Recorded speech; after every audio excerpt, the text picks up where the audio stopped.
The Subcommittee on Livestock and Foreign Agriculture will now come to order.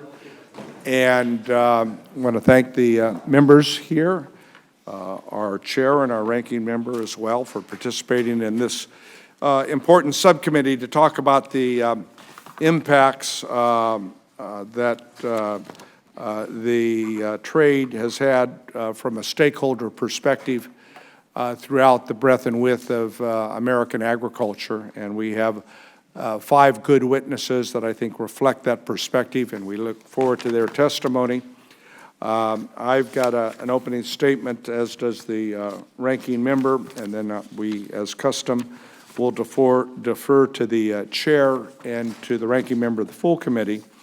For the purposes of the challenge that we have this morning with multiple committees meeting at the same time, we have witnesses here that come from various districts that in which you live in the constituency of members of this committee, and they would like to introduce you.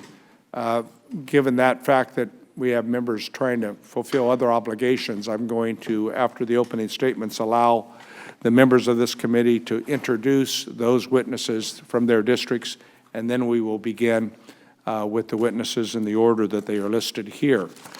So with that understanding, good morning. Good morning.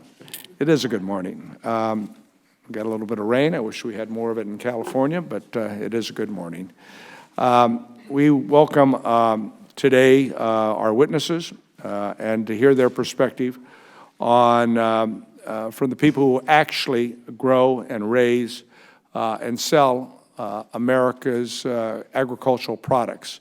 This incredible cornucopia of food that nobody does it better than the American farmer, rancher, dairyman, and woman who every day toil in the fields to produce the finest quality and nutritious crops at the highest production levels anywhere in the world.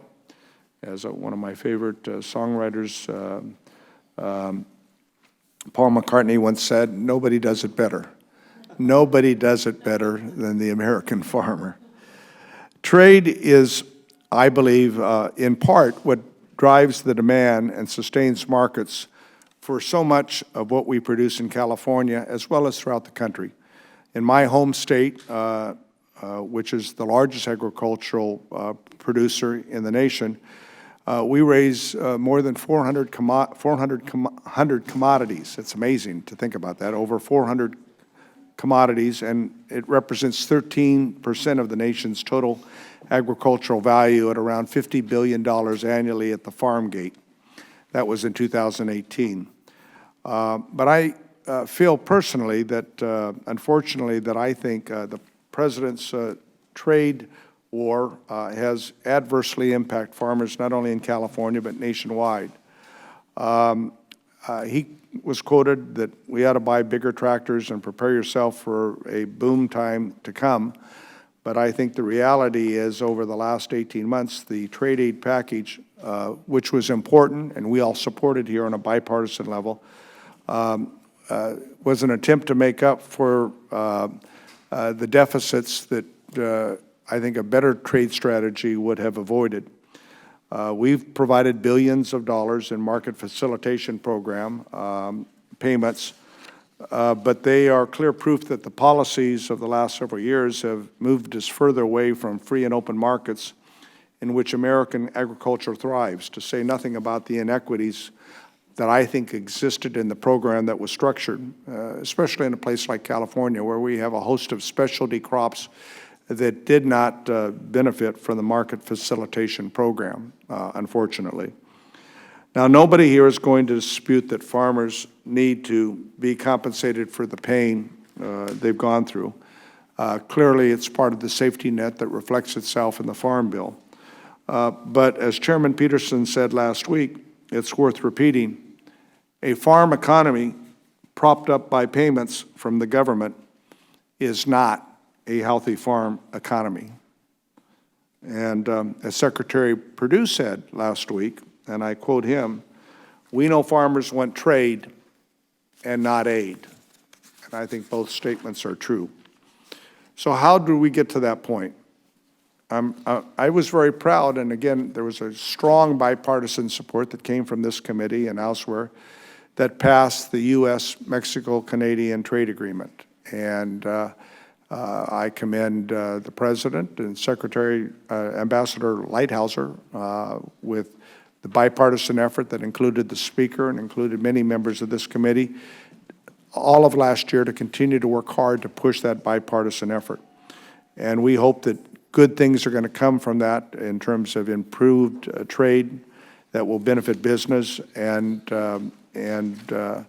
the partnership that exists between Mexico and Canada. Actually combine the two countries together, and they account for more trade than the next 8 nations that we trade with. Secretary Lighthizer's efforts with Japan on Phase 1, I think, also is a good start. And we need to, I think, address other deficiencies in the dairy and rice issues that I think we all care about so that we can prevent full access on par with what we would have received, I think, if the Trans-Pacific Partnership had been implemented. And of course, those 13 nations have moved on without us. So we must continue to be vigilant and work hard in a bipartisan effort in these areas. I do have a level of skepticism that the initial deal with China is going to prove all the results that have been stated. I do hope it does move markets forward, and we will have to wait and see what actually gets purchased here. But clearly we know that the coronavirus outbreak is going to impact the market demand in China. We have agricultural commodities that have been shipped to China in the last month that are being held at port because of the quarantines, and these involve poultry products and others in which I have been in contact with industries from California.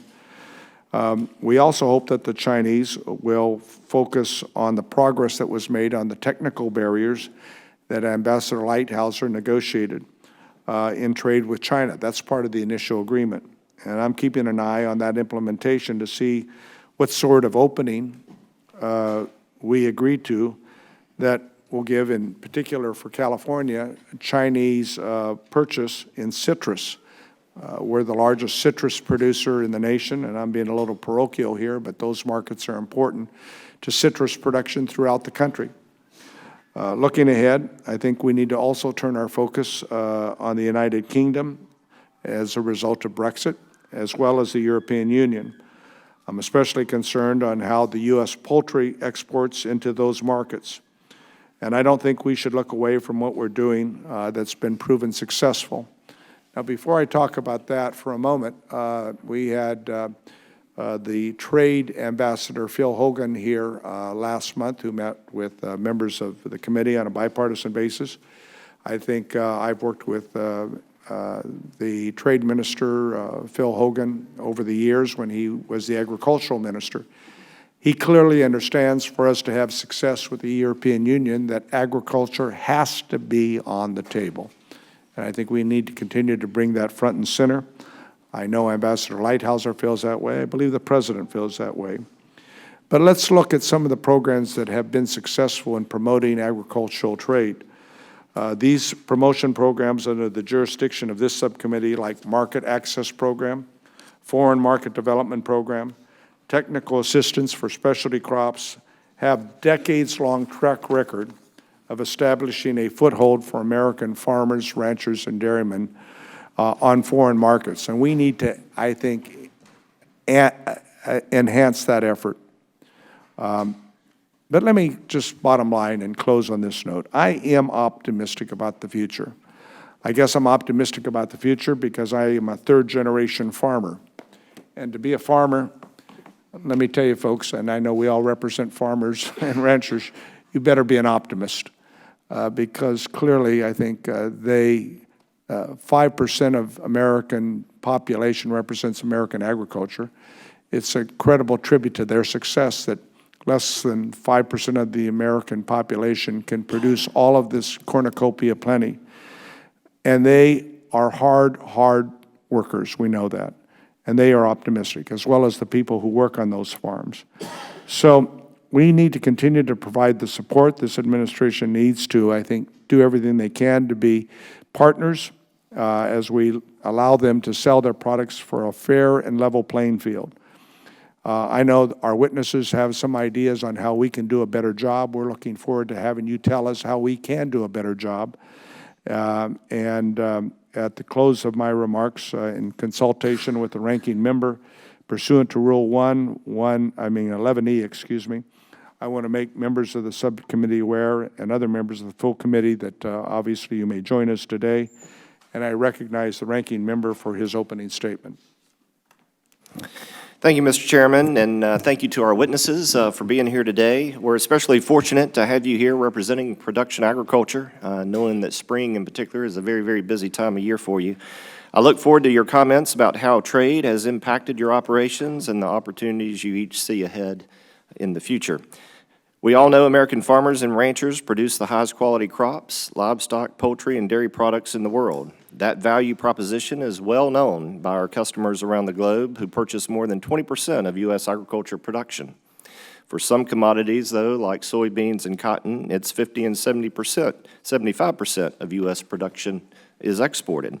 But the importance of trade goes far beyond just the value of what flows through our ports and crosses our borders. The ability of U.S. agriculture to participate in a worldwide marketplace is essential to our markets at home and the ability to make a profit. You can't do anything if you can't make a profit. And so many people have not been able to achieve that for reasons well beyond their control. We've seen just how true this is with recent disruptions and access to certain international markets. But I think it's very instructive to remember China, Turkey, India, the EU, and others have used high tariffs, currency manipulation, and burdensome non-tariff trade barriers harming rural America for years. The House Agriculture Committee has highlighted these concerns for a very long period of time, and we are finally seeing a little bit of progress.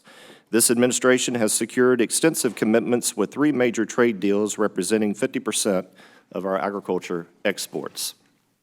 USMCA secures and modernizes our trade relationship with our closest trading partners, Mexico and Canada. The U.S.-Japan trade agreement helps align our market access for U.S. farm products with the access Japan has granted to our competitors. And the China Phase 1 agreement is a good first step to getting China to nearly double their purchases of U.S. farm products. We'll see if they live up to it. Additionally, all 3 of these agreements take huge steps to modernize scientific standards and remove non-tariff barriers. These, as well as the rest of our trade agreements, must be properly enforced to create the conditions necessary to improve the farm economy.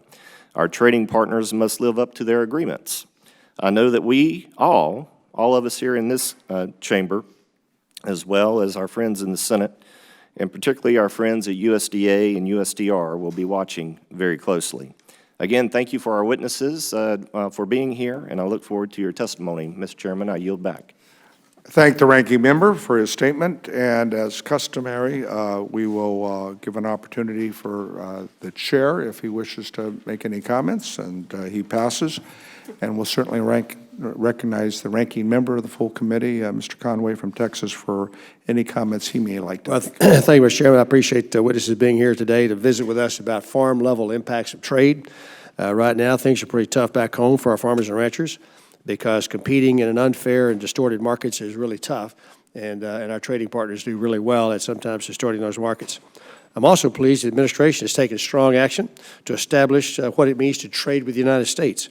We're requiring our trading partners to abide by their existing commitments, and we're negotiating new trade agreements to increase market access and remove non-trade barriers. There's still a lot of work to be done. Mr. Chairman, I know that Ambassador Lighthouser and Greg Dowd will be most appreciative of the bipartisan suggestions that you alluded to in your comments to improve our trade and trading partner reference work, and look forward to you working with them in that regard. And also look forward to hearing from our witnesses. Thank you all for being here. Now yield back. I thank the gentleman for his opening statement. And now, as I indicated on the outset, we're going to allow members here to introduce their witnesses in the order that it's been presented to me, and then we will then begin with the witnesses' opening statements, because, again, we have multiple committees meeting simultaneously, and members have to try to sometimes be in 2 places at one time, and that makes it difficult.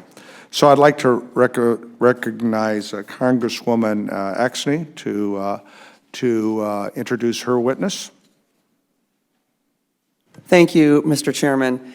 It's my honor and privilege to welcome fellow Iowan Rob Ewalt to the House Agriculture Committee. Rob is the owner and operator of Rafter E Ranch in Scott County, Iowa. He serves as secretary of the Iowa Soybean Association and also raises hogs and cattle.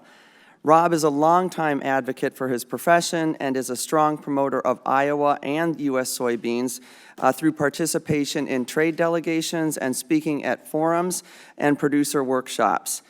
He and his wonderful wife have also been recognized for their commitment to conservation and agricultural advocacy. And Rob, I'm so grateful to have you here today, and thank you so much for being here to share your story.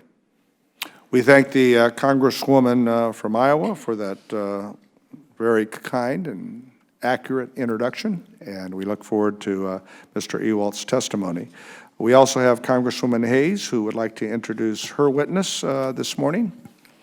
Thank you, Mr. Chair, for the privilege of introducing Mr. Jacquer from Connecticut's 5th Congressional District. Mr. Jacquer, or Cricket, as he's known at home, is the owner of Laurelbrook Farm, a multi-generation cow dairy in East Canaan, Connecticut. In addition to their 1,500 cow operation, Laurelbrook Farm also runs a landscaping compost operation, not only adding to the value of their farm, but exemplifying the future of sustainable dairy farming. Mr. Jacquer is the chairman of the Board of Agrimark and is a member of the Board of Directors and Executive Committee for the National Milk Producers Federation. He embodies the power of Connecticut's dairy industry. It might be smaller than some other states, but our voice cannot be discounted. I speak for the committee when I say I am honored to have you here today and look forward to your testimony. We thank the Congresswoman from Connecticut for her strong advocacy on behalf of American agriculture, and it's always good to have the dairy industry represented, and we look forward to your testimony as well, James. Next, we have my colleague and neighbor, Congressman T.J. Cox, who wishes to introduce a witness from the breadth and width of the heart of the San Joaquin Valley. Congressman Cox. Thank you so much, Mr. Chairman. And today I'm proud to introduce a constituent of the 21st Congressional District, Mr. Brian Keevy, a proud graduate from Cal Poly San Luis Obispo, one of the nation's top ag schools. I believe Mr. Keevy, at one time or another, was probably a constituent of yours, Mr. Chairman, in your long distinguished career representing the San Joaquin Valley. But Mr. Keevy is Vice President of International Sales and Marketing at Kingsburg Orchards in Kingsburg, California.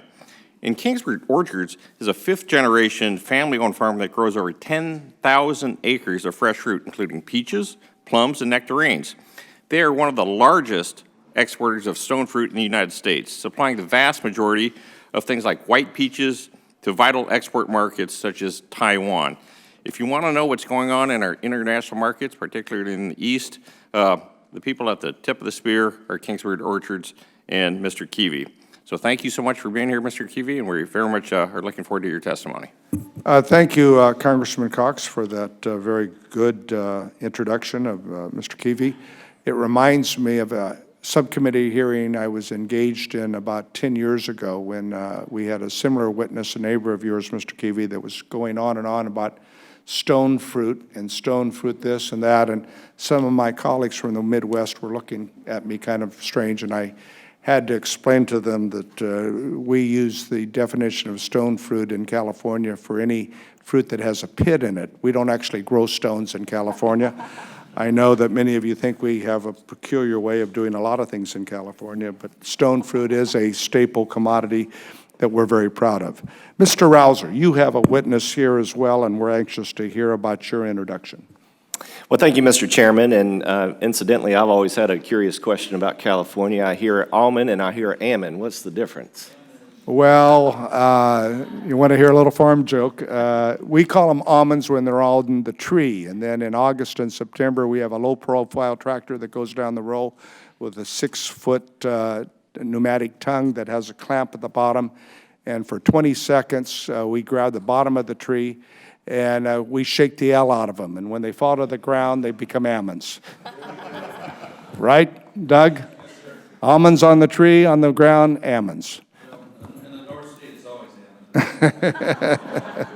Well, I always thought that Jeff Denham was talking funny, so you've helped to explain that to me, so. Well, that could be. No, it's a great pleasure to introduce Lorinda Overman, who is a good friend and constituent of mine in my district. She is part of a multi-generational farming operation, and they have 3 hog farms, produce 4,000 acres of corn, soybeans, and wheat. They've got 200 head of cattle. She is a board member of the Wayne County Farm Bureau, a past board member of the North Carolina Farm Bureau. She's a very distinguished member of the American Farm Bureau Women's Leadership Committee, and also serves as vice president of the North Carolina Pork Council. Mr. Chairman and my colleagues, she is a very, very busy lady, and they are a fine farming operation to boot. It's my honor to introduce her today to the committee. I yield back. Mr. Rouser, we're extremely pleased to have your witness here with us this morning. And women in agriculture, we know historically have always played a terrific and incredible role. And we see that role continuing to expand as it should. And so we're very pleased. Our witnesses here really, I'm excited, reflect the breadth and the width of American agriculture. And we're looking forward to your testimony. And the last witness will be introduced by, again, that breadth and width of American agriculture, the state of Texas, where the eyes of Texas are always upon you. Congressman Vella. Thank you, Mr. Chairman. I'm honored to introduce Matt Huey. Matt Huey is the owner of Huey Farms in Beeville, Texas, where he farms cotton, sorghum, wheat, and raises cattle with his family. He received his undergraduate degree from Texas A&M University in agricultural leadership and moved back to South Texas, where he has farmed ever since.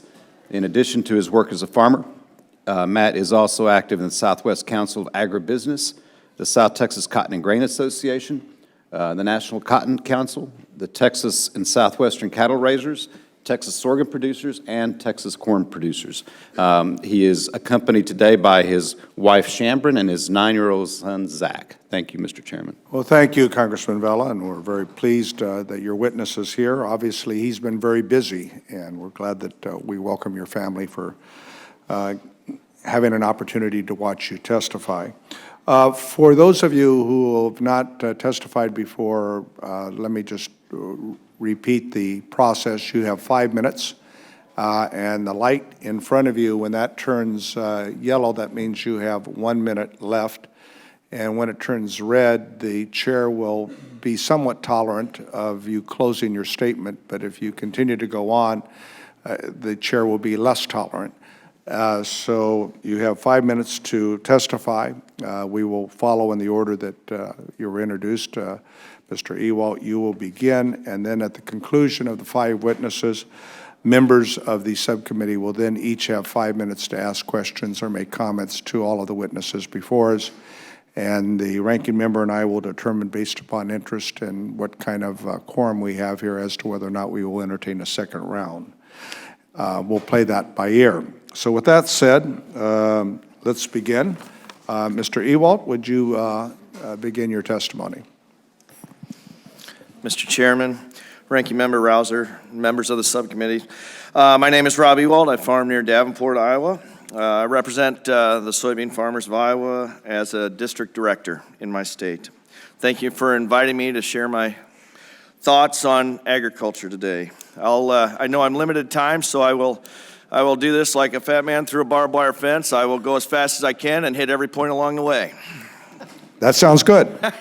So I grew up on a family farm. My wife, I have 2 children, 2 boys that are 11, 13, both just live and die agriculture at this time, like every early teenage boy does on the farm. We raise corn, soybeans, some alfalfa hay. We have cattle and hog operation. You know, tough times right now. As a farmer, you accept some unknowns, and it's just the way of life. But weather, cost of inputs, the Mississippi River levels, which affected us greatly last year, and volatile market prices are just a few of the variables that we deal with. And trade is the most important. Traditionally, our soybeans are a $25 billion export for the country. More than 60% of the soybeans are exported. However, currently, that's not the case. 2018, and I can still remember when the tariffs were put in place. I woke up at about 3 in the morning for some reason. I grabbed the phone like a lot of us do anymore and looked to see what's happened in the news, and sure enough, tariffs have been put on soybeans and pork, and so I quick flipped over to the overnight trade and watched the soybean price drop. You know, we saw it drop to $2 below world prices. I already had the crop planted, and like most of the farmers, we thought it was going to be short-lived. We thought that they really needed our soybeans, and we were going to come out of this pretty quick. That did not happen. Fast forward to today, we have restructured. I rent all of our ground. I do not own any land. So what equity I have is just in equipment, which depreciates fast. When you don't make money and you have to pay back an operating note, it's very difficult. We went backwards about $100,000 in 18, 19. Due to the trade and due to some weather issues, we went backwards again. I sit before you still waiting to see if I'm going to get operating money for 2020. So to say that stress is very high in my house, between my wife, myself, it is. You know, I'm not going to give up. We're going to do what we can. I've taken up a job using some of our equipment, so I drive truck at night now. If I'm going to be awake worrying about how I pay for my bills, I might as well be awake doing something to pay my bills. So I've taken a truck, one of our trucks, and drive at night to whether it be St. Louis or St. Paul or just regionally, and it is offsetting and it's keeping my lender happy. My lender's been great to work with. He's doing everything he can possibly do. Like I said, we're trying to figure out how to make this work. But it's one thing for sure that I can say that if we did not have the MFP payments in 18 and in 19, that I would not be sitting before you calling myself a farmer. It's just the way it goes. My wife and I have strong faith. We'll get through it. I think my parents are proud of us for trying to chug through this, you know. So that being said, the yellow light's on. I think there's some great opportunities out there that you all need to be champions for us to go out. We need to, as a soybean association, we've been doing our own trade mission trips. We're trying to look at new markets, whether they be in Pakistan, Bangladesh. We're trying to develop things in Northern Africa, but we need support, and we need to move this crop. We're great at what we do. We've all talked about that today already, that we are the best in our field. Sorry for the bad pun, but we are. The American farmer and rancher is incredible what they can do, and we just need to move this product out. And with that, I thank you for giving me the opportunity to tell my story. Well, thank you, Mr. Ewalt, and the passion and the heartfelt testimony that you just provided each and every one of us is, I think, a good and accurate reflection of the pain and the suffering, the difficulty that American farmers and ranchers, dairymen have had throughout the country in recent years for a combination of reasons, from natural weather conditions to a host of other factors that involve this trade war and have put American agriculture in a difficult place. The safety net, as you noted, has kept folks alive, but we got to do better. And I think you inspire all of us as strong advocates on behalf of American agriculture to, in fact, figure out ways to do better. And we thank you for your testimony. Hang in there. Our next witness is Mr. Jacquier, from Connecticut. All right. Well, thank you for the opportunity. Chairman Costa, Ranking Member Rouser. As a third-generation dairy son, I have full empathy with you. And members of the subcommittee, thank you for inviting me to testify today and provide a dairy stakeholder perspective on agriculture trade. My grandparents started Laurelbrook Farm in 1948 with just 18 cows and nothing to their name. 4 generations later, the farm has grown, the families have grown, and we are the major economic backbone to many families, employees in our community. Our dairy farm is located in East Canaan, Connecticut, which is 2 hours from Boston, 2 hours from New York City. Every day, I work side by side with my wife Jennifer, son Colby, my dad, brother, and 2 nephews who are also owners. The opportunities for the next generation would not have been possible without the market opportunities created by trade agreements that supports dairy exports over the last 25 years. Just last year, America's dairy industry exported more than $6 billion in dairy products ranging from cheese to ice cream to milk powders. The farm families in our co-op are very proud to produce high-quality milk that makes world-winning dairy products that are trusted by customers around the world. If dairy farmers and their processors do not have new and continued opportunities overseas, our livelihoods are at risk. Trade disputes, uncertainty in the global marketplace, and anti-trade rhetoric has contributed to a decade-long drought in new free trade agreements. This is the opposite to what our competitors like the EU, New Zealand, and others have been doing as they've been diligently negotiating and passing trade agreements. This has hit America's dairy industry hard, and we need your help. Congress and the administration must work together to expand equitable trade relationships with important markets reliant on dairy and other agricultural imports, creating greater market access for milk we produce. The harm to some sectors from trade is often discussed, while too little attention is paid to American agriculture that suffers from not enough export opportunities. Dairy is a prime example. The U.S. Department of Ag shows that U.S. lost more than 6,000 dairy farms over the last 2 years. That's over 8 per day, representing a 15% decline. My written testimony lays out specifics on the dairy industry's top priorities. And as you will see, there are several important areas on which we would ask that Congress and the administration work together, including pursuing free trade agreements that allow our industry to grow exports, particularly to the critically important dairy importing market in Asia. Focus our limited negotiating resources on discussions with trading partners that are likely to yield meaningful benefits.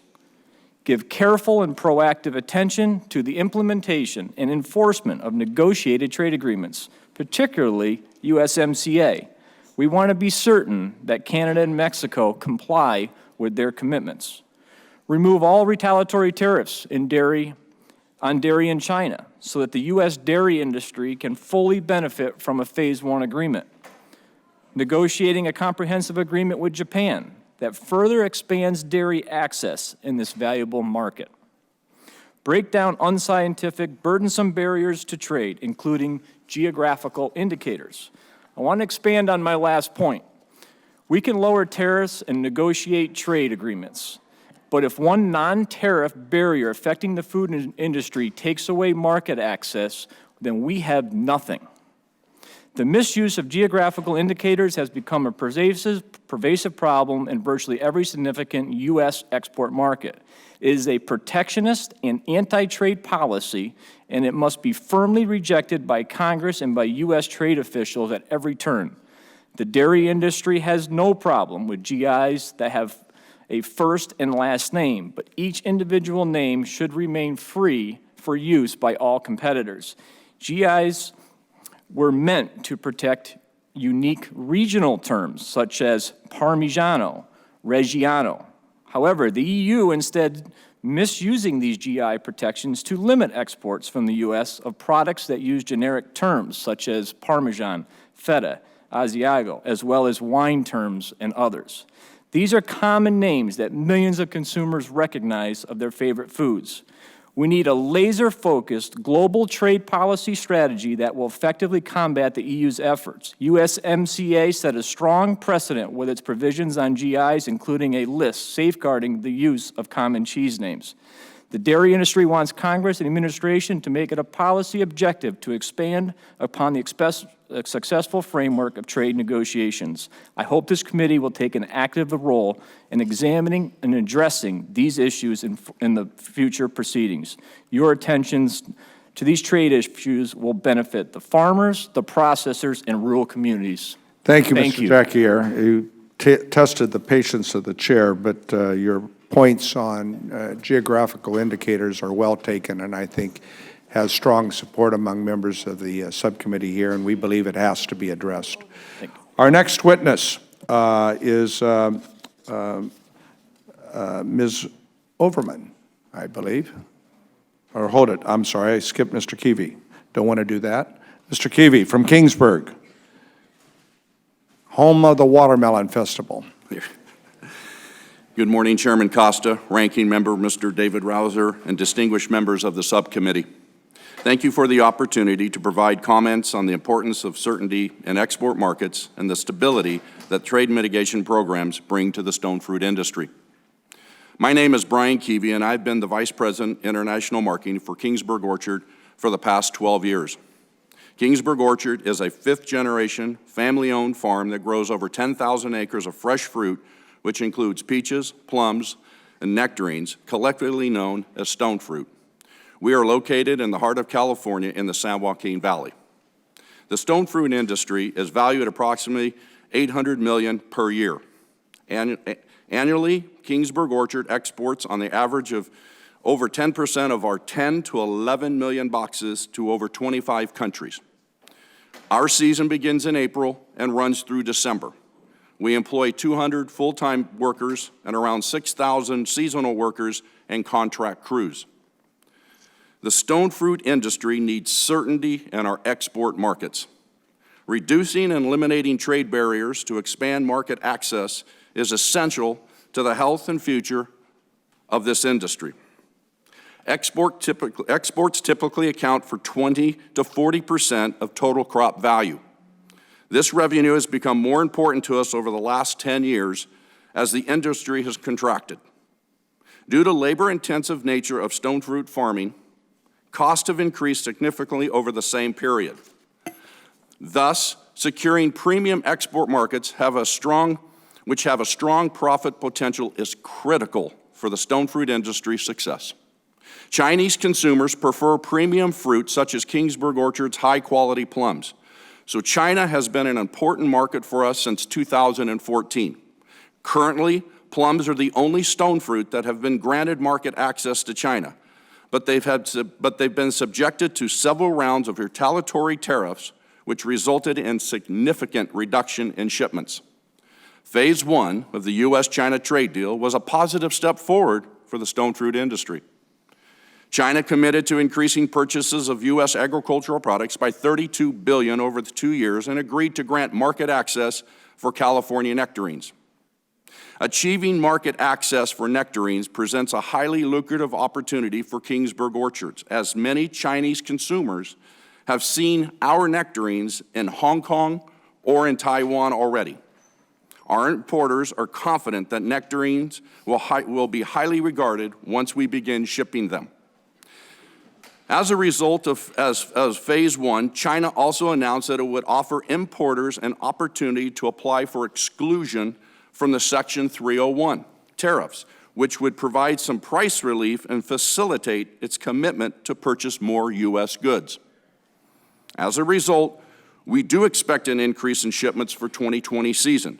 We would anticipate further reduction of tariffs in Phase 2 deal would result in even a larger increase in exports. Establishing markets requires significant investment and effort on part of the stone fruit industry members. Forming and maintaining relationships with importers and retailers, as well as developing consumer demand in various regions of the Chinese market is no small achievement.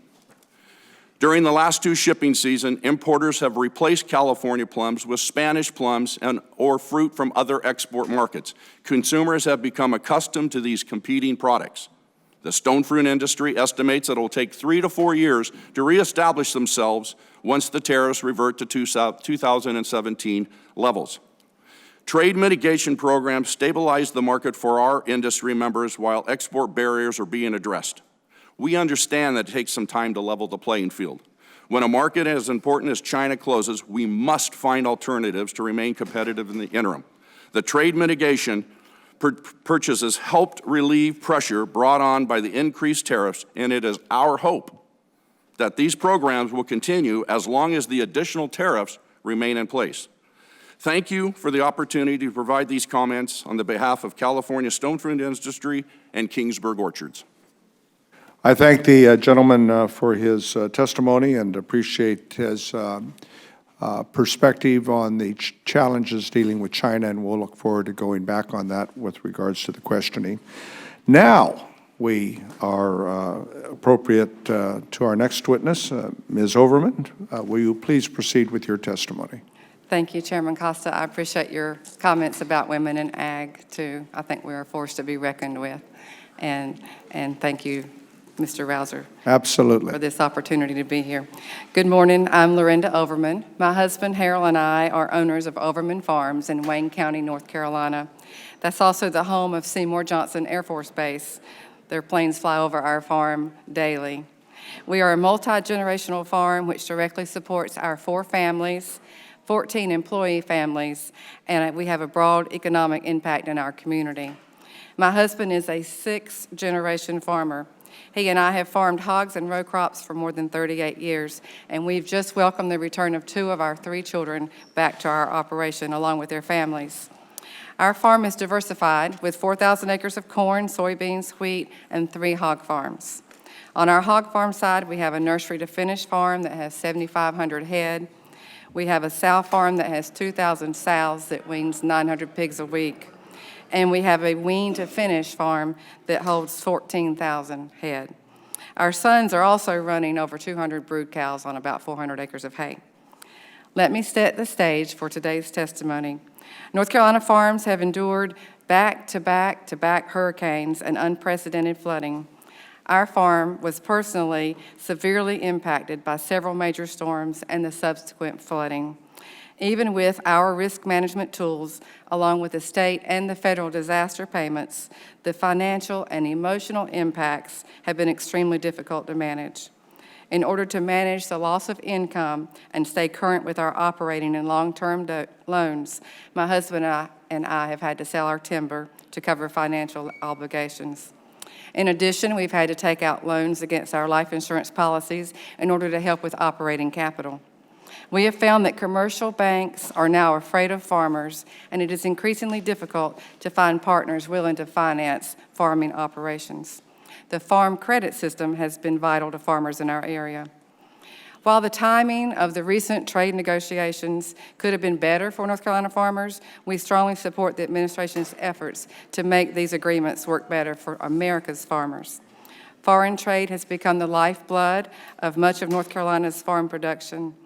North Carolina's total 2019 ag exports were valued at $2.7 billion, and our total farm gate income in 2018 was $11.1 billion. Exports account for almost 1/4 of our state's farm gate income. So fair agreements will determine the future of our existence. We are grateful for the recent progress that's been made with China, and we encourage the administration to stay the course in ensuring that China lives up to its obligations. Additionally, we are grateful for the passage of the U.S., Mexico, and Canada trade agreement, which will provide certainty for our industry moving forward. The hog farm side of our farm is somewhat insulated from low market demand because our integrator has processing capacity, but area hog farmers around us with smaller integrators have unfortunately lost their contracts to grow hogs, which means they're growing hogs with no certainty of being able to sell those hogs because of the pressures on those smaller integrators. The row crop side of our operation is hurting from the years of low prices. In 2019 and again in 2020, we were not able to balance our projected budgets because of the market prices, even when we projected budget bumper crop yields. And bumper crop yields are near impossible in our area to attain. If the USDA had not issued the market facilitation programs, we would have ended 2019 in the red. The bottom line is this: Farmers need every USDA and U.S. Department of Labor program that Congress has authorized to be well-funded, well-staffed, and operating at peak efficiency. We need a guest worker program that works for all of agriculture, seasonal and year-round. We need this body to closely monitor trade agreements with participating nations to see that their commitments to purchase are honored. Finally, and importantly, we need to open the new markets in Great Britain and the European nation and anywhere else that there are hungry people that are needing to eat the safest, freshest, and most affordable food that is produced anywhere in the world. Thank you very much for your attention and allowing me to be here. It's been an honor. Well, Ms. Overman, thank you very much for your testimony. You covered, I think, some of the most important parts of American agriculture, from trade to agricultural workforce and, of course, the safety net that exists in our Farm Bill. We look forward to our next witness, who will close up the round of witnesses, and then we'll begin to the questioning. And that's Mr. Huey. Will you please proceed with your testimony, please, Mr. Huey? Thank you, Chairman Costa, Ranking Member Rouser, Mr. Conaway. Thank you all for allowing me to be here today to testify. My name's Matt Huey. I'm a farmer and rancher from Beeville, Texas, in Chairman Vela's district. For 20 years, my wife Sharon and I have farmed and ranched in the coastal bend, raising cotton, grain sorghum, corn, cattle, and wheat, along with one daughter and two boys. In production agriculture, unknowns, faith, and significant challenges are part of everyday life. But the reality of a 7th straight year of recession, coupled with a string of natural disasters and significant trade disruptions, have brought a new level of stress to every part of life. And cotton and sorghum farmers have been at the eye of the storm.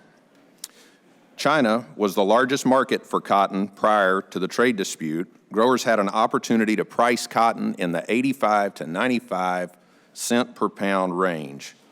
Prices are now, today, in the 60-cent range, and on a 2-bale cotton crop, that's a $300 per acre decrease. U.S. market share of China's imports is down by more than half, replaced largely by Brazil. Estimates of global cotton demand are off by 15 million bales for 2018 and 19, caused in large part by China's subsidies of synthetic fiber in place of natural fiber. Moreover, USDA report showed 73,000 bales of new sales to China, but 33,000 bales of cancellations. You might ask what's happening. China is placing new orders at lower prices while canceling the orders for higher prices. It's brutal.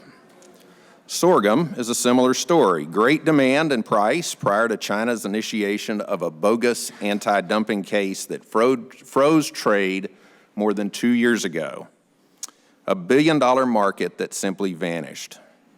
Sorghum has started to move again after Phase 1 passage, but at much lower prices. China's 2-year absence in the market has left massive piles of grain in Kansas, which will hang over the market like a wet blanket for some time to come. I raise cattle as well, and of course the big story out of China before the coronavirus was the African swine flu. While this should have created great markets for protein, our currencies, most notably our strong dollar compared to our competitors, have kept us from realizing any significant gains into China yet. Over the course of the last 30 years, we in agriculture have been calling for a level playing field on which to compete. We've argued it should not be just the United States that lives up to all of its trade commitments, but every country should live up to its end of the bargain. After all, that's what trade agreements are supposed to be about, enforceable, rules-based system that every country honors. This is not what we've experienced. Enforcement has been lax and usually a one-way street, with the U.S. expected to comply while other nations get a pass. So here's the bottom line for me. While the trade disputes have shaken an already depressed agriculture economy, in my view, it will be worthwhile if we can live through it, see the new USMCA Phase 1 and other agreements deliver on their promises and be effectively enforced. On other trade fronts, Korea, Japan, the UK, the EU, and India, we're encouraged and see potential for great markets, but only time will tell.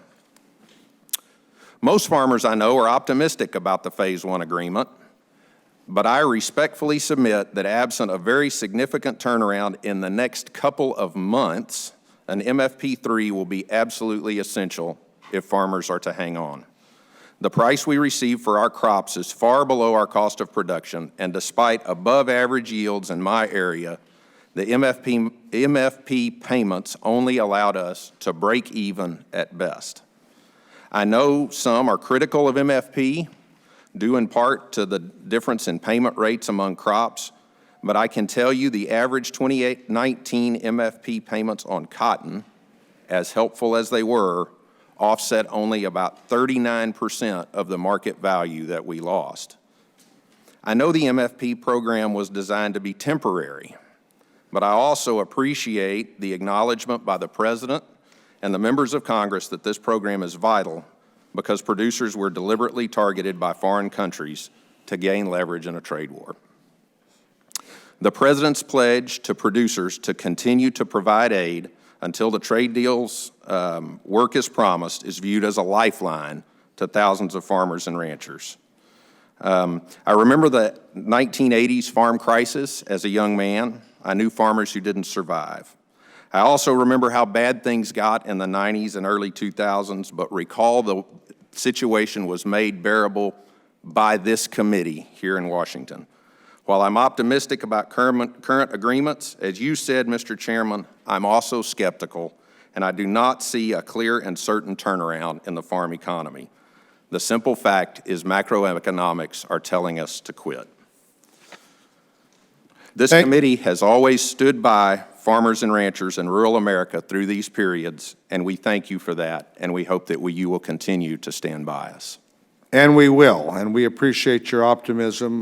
That is, I think, the nature of the American farmer, having been a part of it, as I said earlier, for 3 generations.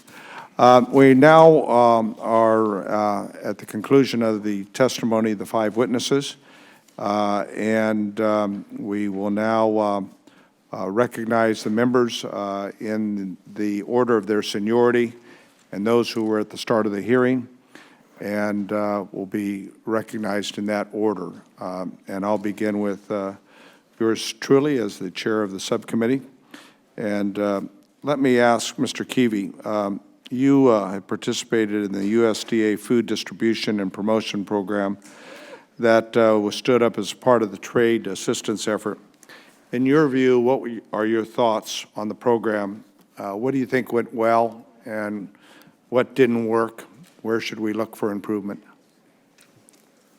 Thank you, Mr. Chairman. That would be the trade mitigation program. That program, I think, was very, very helpful. Again, it helped us take some of the pressure off from the plums that we did not be able to go to China in the last 2 years.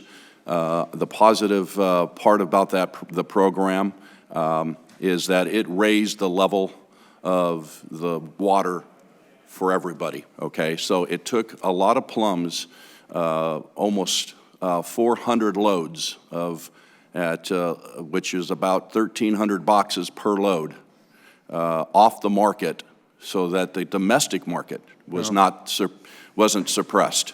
So that helped not just the Kingsburg Orchard, but it helped all our neighbors and the state of California.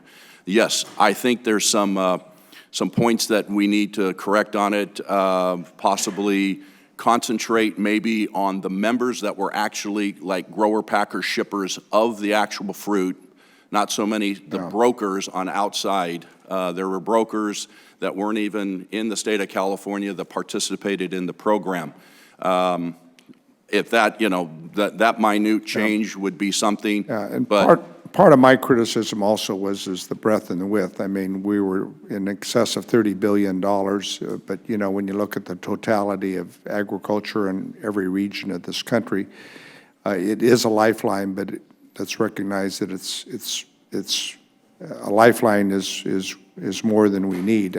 We need more than a lifeline is what I'm trying to say. Yeah, You know, I say if we can get the certainty of opening up markets, obviously China, but Japan, Korea. I think Secretary Perdue said it well. We want trade, not aid. Yeah. Mr. Ewalt and Mr. Huey, you talked about the glimmer of hope in the China deal. You noted my skepticism. And I still hope the long-term growth will be there. Obviously, we're going to have to deal with this coronavirus. Will each of you share your perspectives on dealing with China? I've had a lot of folks that have had experience over the years. And obviously, even when we win on the World Trade Organization, China oftentimes fails to comply with the rulings. And clearly, Ambassador Lighthouser and I have had that conversation a number of times, and the ability to enforce agreements is, I think, where the real challenge is.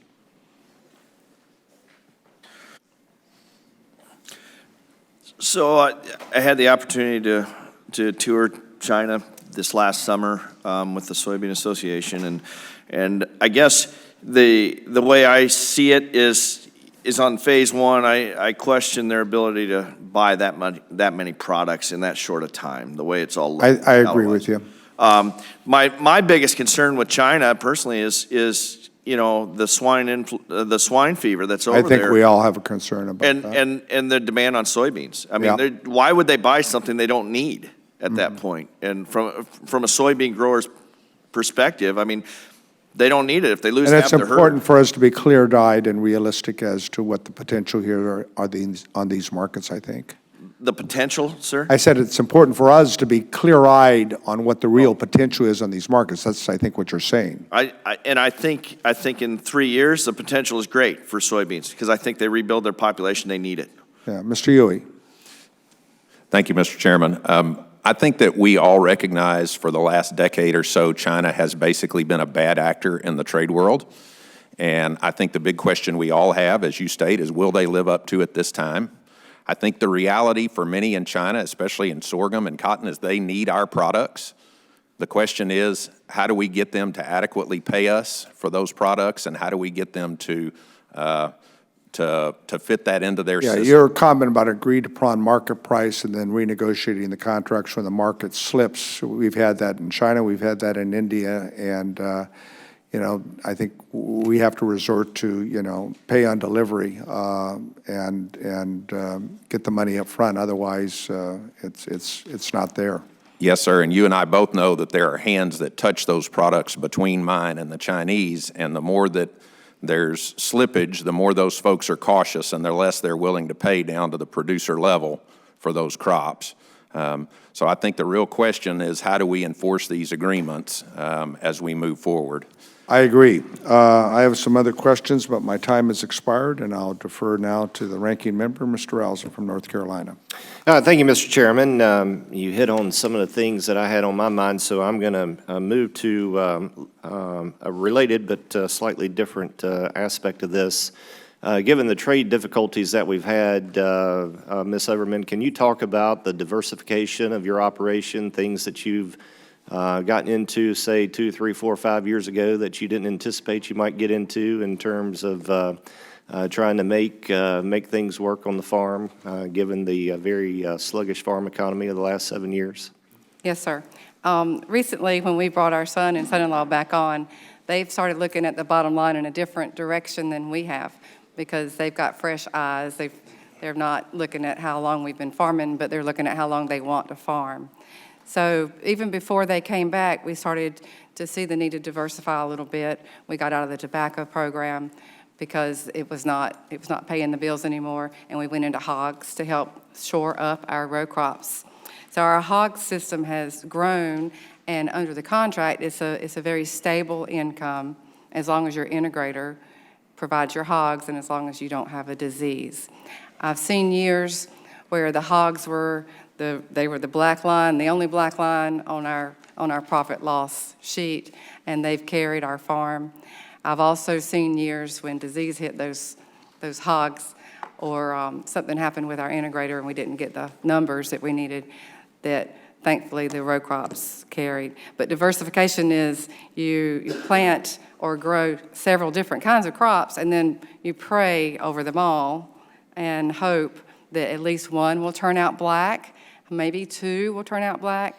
I have lived through triple and quadruple crop failures when everything went south, but you have to diversify. You can't put all your eggs in one basket.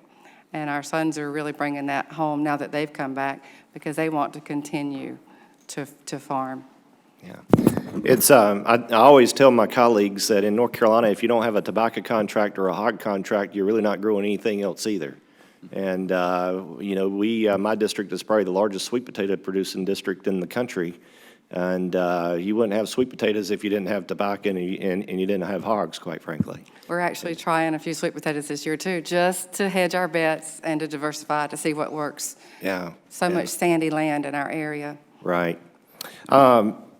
Labor, healthcare, broadband, any of you have any thoughts on that? If Congress could get its act together and address the labor issue, get the wage rate down that you have to pay for the H-2A program, if we got our act together and had a good, sensible healthcare plan that reduced cost, how much would that help farm families? I think one of the things we all see as we work our way through our budgets every year is the increasing cost of overhead in general. And whether it's the cost of equipment or the cost of labor or the cost of health care, all those costs continue to rise just like they do for each of you in this room. The difference is that our income has declined while those costs continue to rise. And so anything we can do I think benefits the whole economy, whether, you know, in the realm of both labor and healthcare issues. Yeah, I mentioned that because you know, we can have the best trade agreements in the world, but if you're not dealing with a good actor, you know, the Chinese have always been communists. They don't share the same value system that we share. And so I'm thinking about things, you know, what can we do that we have total control over, you know, that would help, you know, the farm sector in a very, very significant way. Let me ask if there are any other folks that want to talk about diversification of their operations as it relates to the trade imbalances, et cetera. Anybody have any other comment? I can't help but just take a minute from the dairy industry and the importance of the whole immigration reform and the access to laborers. It's a critically important component to have access to full-time workers that are here legally or have access legally here to work. We basically, our farm would have to shut down if we didn't have access to these people. They're just not available. So I just wanted to stress that importance. The gentleman yield. On that point, are you familiar with the Farm Modernization and Agricultural Workforce Act? Absolutely. We passed on a bipartisan measure over to the Senate. Would that be helpful? That'd be absolutely helpful. With the dairy, there's a dairy focus on that as well with this year-round labor force. This would be a big help in the dairy industry, and it's much needed across the country. Glad to hear that. Thank you. The chair has had a request from the gentleman from California, Mr. Harder, if he could go out of order because he has another pressing commitment he has to attend. So he asked in the favor bank with his two colleagues, Ms. Hayes and Mr. Cox, and the chair, if he could do that. He will owe us big time in the favor bank for that purpose to move ahead. But so as long as you acknowledge that, Mr. Harder, the chair will recognize you for 5 minutes. I'll add it to the long list of favors that I owe you, Mr. Chairman. Thank you. I appreciate it. And to our two colleagues as well. Yes, absolutely. And thank you so much to all the witnesses for being here. Obviously, the success of agriculture is dependent on so many forces that are out of the control of many of the producers. And I think that's been echoed by what I've heard, concerns with labor shortages, price fluctuations, closures, climate variability. But most of all, I think the uncertainty of our trade relationships. And that's not even accounting for the potential impacts of coronavirus on our exports, imports, and purchases. And I think a lot of the farmers in my area really just want a fair shot at our export markets. And that's what our role in this committee really is about. It's about trying to create that level playing field. Because if there is a level playing field, I think our farmers can win. We just need to make sure that that's what we're competing on. And Mr. Keevy, I'm so happy to have a witness from the San Joaquin Valley here. Thank you so much for making the trip. I know how long it takes. In your testimony, you mentioned the importance of forming and maintaining relationships with importers and retailers is the key to the success of your business. I don't think many people understand how intensive that relationship building can be like. Can you talk a little bit about what it's taken for your company to build those relationships in China, what your staff has to do on a daily basis to make sure that those relationships are maintained for the long run? Thank you, Congressman. The relationships that I have with Kingsburg Orchard and my partners, they're not customers, they're partners with me. I have U.S. exporters that I sell to, and then they have the relationship with the Chinese partners. But the three of us talk. And in the last 12 years, I have introduced our product to the largest chain store in China 10 years ago. And we have got a relationship with that chain store, the retail market, which is different than what it is with the wet market, which is the wholesale market. There's two very important markets. We are focusing, we as a Kingsburg Orchard think the future is with the retail market as we believe it is in the domestic market. These chain stores are just as big and as powerful as they are here in the United States. The two chain stores that I deal with, actually three chain stores I've opened up, there's some in also Hong Kong, but the ones in China are the two top major chain stores that cover basically almost 70% of the retail business in China. And it's very important with promotions, with discussions, with dialogue, we like to offer them possibly discounts on our product. If they buy so much, I'll give you a discount on the next order. Promoting California stone fruit, plums especially in China, that goes a long way. California and USA, when they see the U.S. flag on our box, on our package, that gives them a safety net to know that they are getting the best product around the world because their plum and their infrastructure is not as good. I've traveled through China for many years, and we have the stronghold, okay? We have the product they want. And it's so important to keep that relationship with the retailers and the wet market, the wholesale market, very important as well. But we're spreading our facets to all those different channels, and it has been very, up to the tariff time, was very successful. Thank you, Mr. Keevy. One question for you, Mr. Jacquier.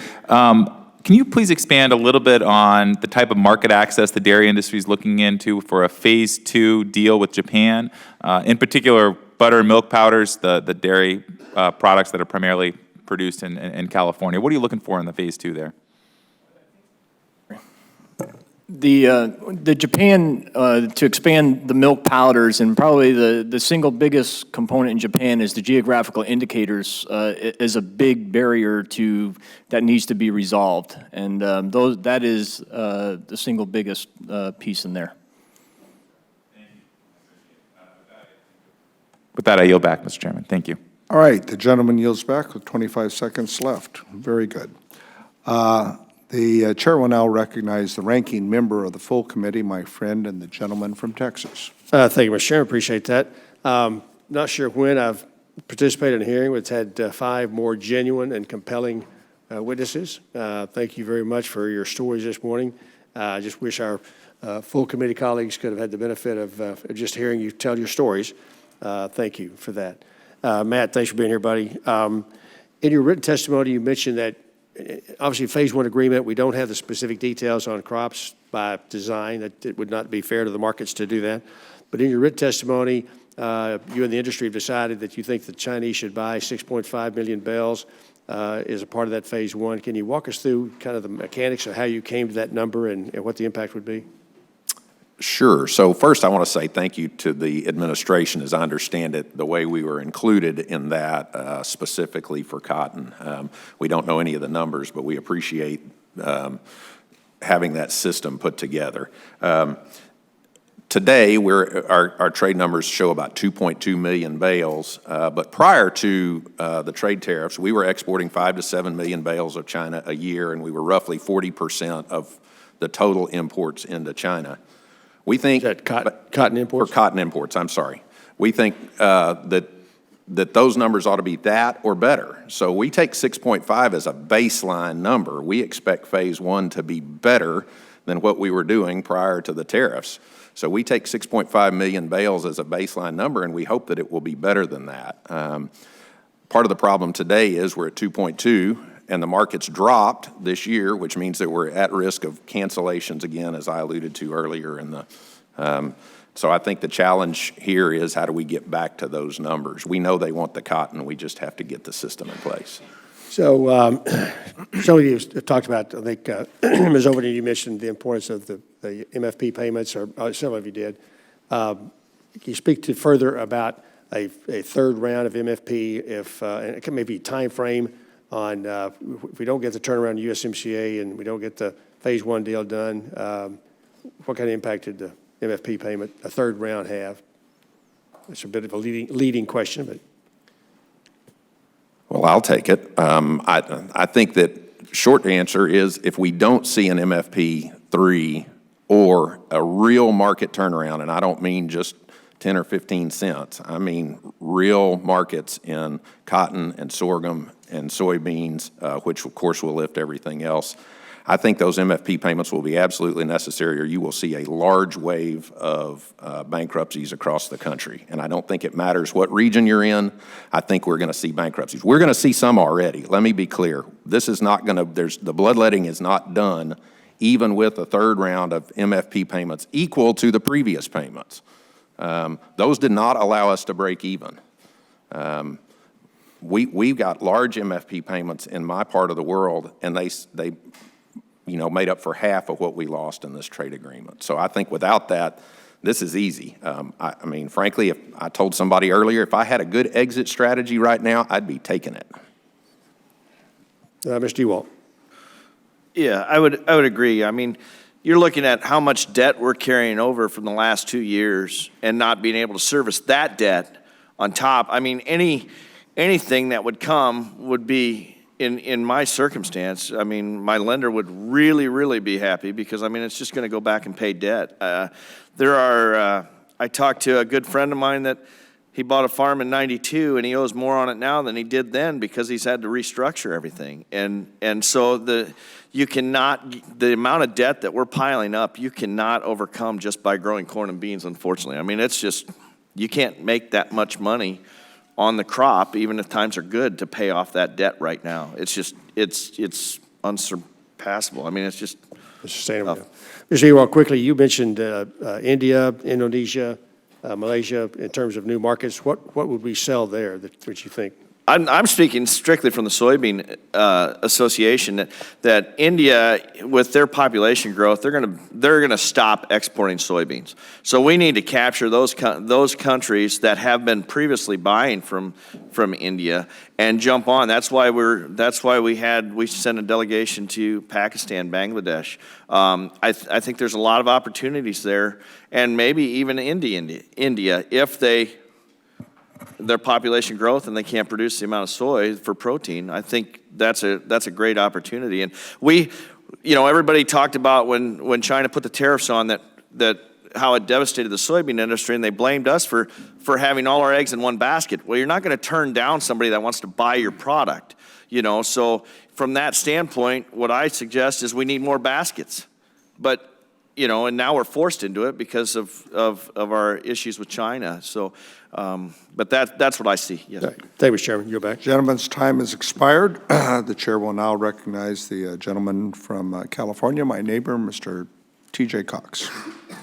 Thank you so much, Mr. Chairman. And Mr. Ewald, thank you so much for your testimony. And, when you were describing that 3 a.m., when you realized that the kind of world had changed, and, if you're sleeping, I would have said that probably what you heard when China announced the retaliatory tariffs was probably the high fives going on in Brazil and around the world, because those markets were opening up to those competitors replacing the U.S.'s competitors. And the question I've got kind of goes back to that, is that, I hear consistently from farmers and ranchers in my district, about the loss of these markets have had, and they're particularly concerned, and what I'm concerned about is that the other relationships that have been forged in the last couple of years of this trade war, are those relationships going to persist, even after our tariffs are removed? And, traveling around the world, like you said, I'm just wondering the sense that you get about the strength of those other relationships. Yes. What happened, I agree that there are relationships that are stronger now because we haven't been in the market. We know that Argentina is getting a lot of Chinese money invested down there for their export facilities, for their infrastructure. We know that gave them 2 years to improve that infrastructure down there, make them more efficient.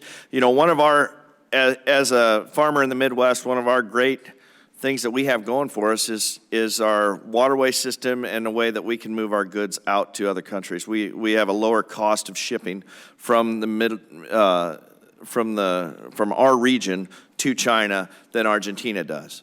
But giving them that 2-year, kind of a head start, not really a head start, but they had 2 years on us when we couldn't really export to them. They improved their infrastructure, and yes, it's an issue. It's a concern to us. The longer that this went on, we were very concerned that they were going to have better infrastructure and they were going to have better relationships with China than us. And so, yes, it's very real. And certainly the question is about, how easily have you been able to find markets to, replace these losses? Mr. Keevy, you were saying that with some of the stone fruit that's been shipped to China, is that because of the tariffs that you were finding other markets, and how easy has it been to find those markets? Yeah, thank you, Congressman. Yes, this situation, which I hope is short-term, has made us be much more diligent to find other customers, other countries. And, I have probably opened up to probably 6 new countries that we're going to be trying this year. That, when I say try, is as put more volume into them. We have a product, we have a quality product, they know what it is, and we are going to explore and export into those new countries. But it does not make up what China has taken. But so we will do everything we can to expand our up to 28 countries is where I'm selling into now. But we are looking to every, and again, we need certainty in every export market. We need Japan open with the plums. We have nectarines in there now and kiwi. That's great. But we need plums. They're going to be a huge consumer of plums if Japan opens. Korea, if South Korea opens, that's a big country customer. So we're looking and finding as many as we can. But there's a lot of phytosanitary and barriers that are in our way. Yeah, and I did want to touch on that. I mean, when we talk more broadly about trade, certainly there's tariffs, but there's some certainly technical barriers. And if you wouldn't mind touching on those, and really how us as members of Congress can help you continue to grow and expand these export markets, so we can ensure places like the Central Valley continue to remain one of the highest agricultural producing areas in the nation. Yes. What we're doing right now for the technical part of it is we're trying to get as much as mechanical as we can because, between the water and the labor, some of the highest cost that we have in producing our stone fruit, and we are pushing more and more to get more technology into our system from the field and to the packing house, and hopefully that will reduce the cost for producing our product. Well, thanks so much for that. And just with my 15 seconds left, I would urge every member that's testifying here today, if you do have time, try to make it over to your senator's office to see if they can pick up that Farm Worker Modernization Act that was passed by the Congress earlier this year. I think that is critical for our industry. Thank you, Mr. Chairman. I'll yield. We thank the gentleman from California, and Chair will now recognize the gentleman from the great state of Pennsylvania. Thank you, Chairman. Thanks, Ranking Member, for this hearing, and thanks to each of you you and your families for what you do for our nation. and for the agriculture industry. It's great having you here. I know you're here at personal sacrifice of your time, but it's so important that you do that. Mr. Huey, what do you think is the most important thing the administration or Congress can do to grow markets for U.S. agricultural products, especially the ones that you grow? I think trade agreements are a huge component of what we do. We in the United States, and maybe we fancy ourselves that, but I genuinely believe we are the best producers in the world. We have the most fertile land, the best climate, and we do it better, more economically and less expensively, and with better conservation practices than anybody else. And our world is growing, so the question is, where do we move those products, and how do we get an adequate price for them? So I think we need trade. We need for the administration to continue to do what it's doing. We've just got to figure out how to enforce that system. I couldn't agree more. Thank you for that. Mrs. Overman, you mentioned disasters and flooding you face, and that sadly these sorts of disasters and many more have affected farmers all over the country in recent years. How have the disasters here in the United States compounded the difficulties of our current trade situation? The one good example of that is in 2018 with the first MFP payments, we lost a third of our soybeans to flooding. And they were not damaged, they were just completely rotted. And that MFP payment was based on yield. So we lost twice there. So that was very unfortunate for us. The 2019 deal was better based on acreage planted. So thankfully we didn't have a hurricane at that point, but it really helped that it was a more fair way of measuring the losses that we'd had. Natural disasters just leave their scars, and you start marking time by that natural disaster. You know, even your family, you say, well, before Hurricane Fran hit in 1996 or after Hurricane Florence, it changes your perspective when you get 30 inches of rain in one storm. It makes you realize how fragile our system is. That's a great point. Farm history really gets, those reference points are to that, and there's no industry that's more sensitive to weather than agriculture. And so that's why we try to work hard with not just only stepping up at disaster time, but certainly with crop insurance, making sure our crop insurance program works well for our farms. Mr. Jacquer, you mentioned that when we talk about dairy and trade, geographical indications are a top concern. Can you reiterate why this is the case, and not just with our trading partners, but also with third world countries that we may not yet have deals with? The geographical indicators are really important because, as I mentioned in the testimony, the EU is really trying to own those. They're trying to own them, put a name to the cheese, to the region, and own it.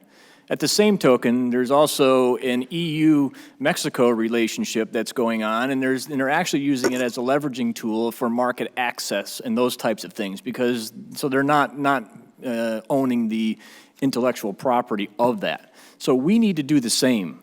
We need to be able to use just one portion of that name because it's a common food name that's used across the world, and be able to use it in the same way that they do. Yeah, I really see, especially the European Union, right? Seems like they're using those as an excuse, I guess, to prevent exports. And I know that's a difficult and a challenging thing, but important. But whatever trade agreement we do with the European Union, we need to overcome that. And agriculture needs to be a vibrant part of whatever trade agreement we reach. And I believe that is as important as just a tariff alone. Those GIs are just, it stops the conversation. It's that important to it as well. Yeah. Mr. Chairman, I've got a few seconds left, so I'll yield back. Thank the gentleman from Pennsylvania, and the chair will now recognize the gentlewoman from Connecticut for 5 minutes. Thank you, Mr. Chair. Connecticut has a long history of dairy farming. However, a combination of factors like low milk prices, lasting damage from trade wars, and the high cost of production have put a strain on the industry. Statewide, there are now less than 100 dairy farms, about 60 fewer than a decade ago. Yet, the dairy industry has remained an economic force in Connecticut. It is estimated that it contributes more than $1 billion annually to the Connecticut economy.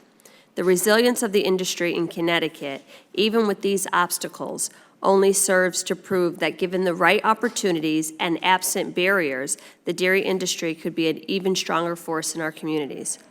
Mr. Jacquier, can you tell me from your experiences how the lasting effect of trade wars are impacting dairy producers in Connecticut? And what is the long-term economic viability and how does it impact their long-term economic viability and day-to-day operations? Absolutely. Our Connecticut producers and producers across the country, here's how I look at it. We have the ability, we have the tools, we have everything we need to produce, but you gotta be able to have your market, right? It's a supply and demand equation. This is what we're talking about. The trade is an important part of our market, but it needs to be a consistent market, one that we can rely on all of the time. And it's always said within the dairy industry, if the supply and demand moves by 2 to 3%, the dairy farm is impacted by more than 30%. Those are huge numbers. The dairy industry across the United States is over a $620 billion industry, and we need to focus on market access across the globe. Thank you. I definitely heard from dairy farmers across the district who were deeply concerned before we had the trade agreement in place about what the future would be or what would happen. My next question also to you, in your view, did the market facilitation program make up for the decline in milk prices you saw in relation to the trade disruptions? So I have a little different view on the market facilitation. Love to hear it. I'm going to be kind. We would certainly rather have trade being our market, being our go-to. We're not looking for the handouts, okay? The dairy industry, to put it in perspective against other commodities, the dairy industry lost about $2 billion during that time frame. The dairy farmers received about $300 million. Ladies and gentlemen, I don't feel so good about it. But you know what? Some of that money paid some bills. But it's an unbelievable experience that you go through where you think everything is shored up and you've been made whole when you truly, it's a long shot from what really needs to happen. So, given that this is a USDA program, do you have any advice for us or for the administration on how you wish it would have been set up or how we could make it better? Well, it's just kind of interesting how maybe the calculations for dairy, ended up there. And again, I'm not looking for the handouts. Let's put our efforts with USTR, our trade representatives, and USDA, and let's get to work and let's make these free trade agreements across the world work, because that will enhance every farm that you have in your backyard in Connecticut and all the dairy farmers across this country. Thank you. I appreciate that. As you can imagine, sometimes on this committee, I hear my colleagues talk, and they have farms that are the size of my entire state. And so it's a very different conversation, but I am definitely elevating the voices of farms like yours and the farmers in my backyard from my district and across the state of Connecticut.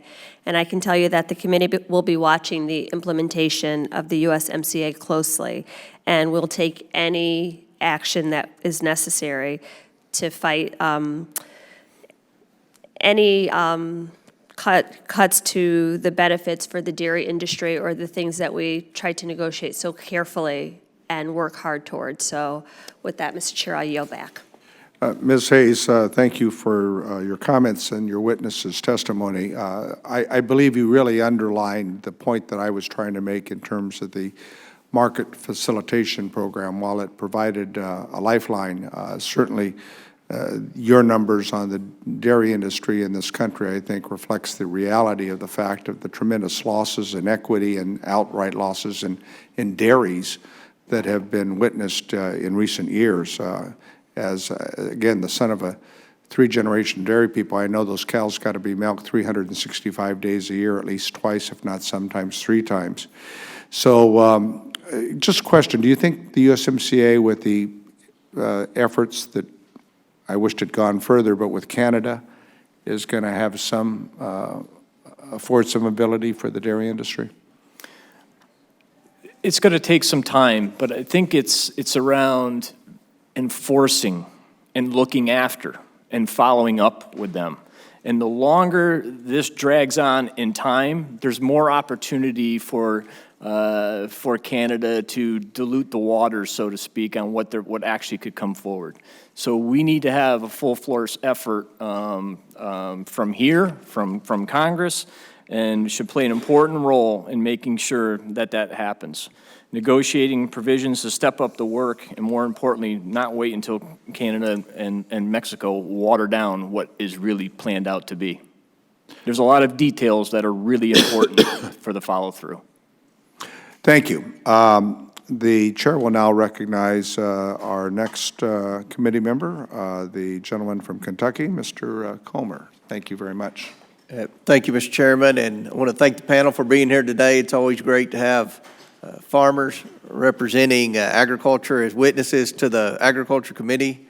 I appreciate everything that's been said thus far. And, you know, a lot of the president's critics will cite the fact that the trade war has had a negative impact on agriculture, and that's obviously true.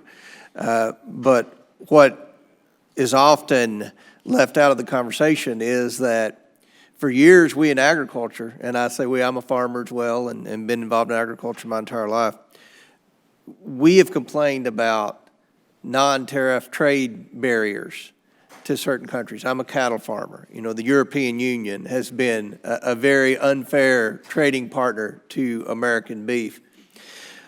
My question to anyone on the panel that wants to try to answer this, what other non-tariff trade barriers do you face in your industry? You had mentioned, one of the witnesses had mentioned the currency manipulation by China. And that's a huge problem. And we've complained about that in agriculture for years. I commend the president and Sonny Perdue for trying to stand up to China. Now, we're not anywhere near being able to say mission accomplished with China, but at least China's getting the message that we're serious about it, that this administration's serious about the currency manipulation and the disadvantage that it puts American exporters, particularly agriculture exporters, in with respect to trying to trade with China. We want a level playing field with China. We want a level playing field with the European Union and with every other country that we trade with. But could some of you maybe mention other non-tariff trade barriers that you all face in exporting? Yes.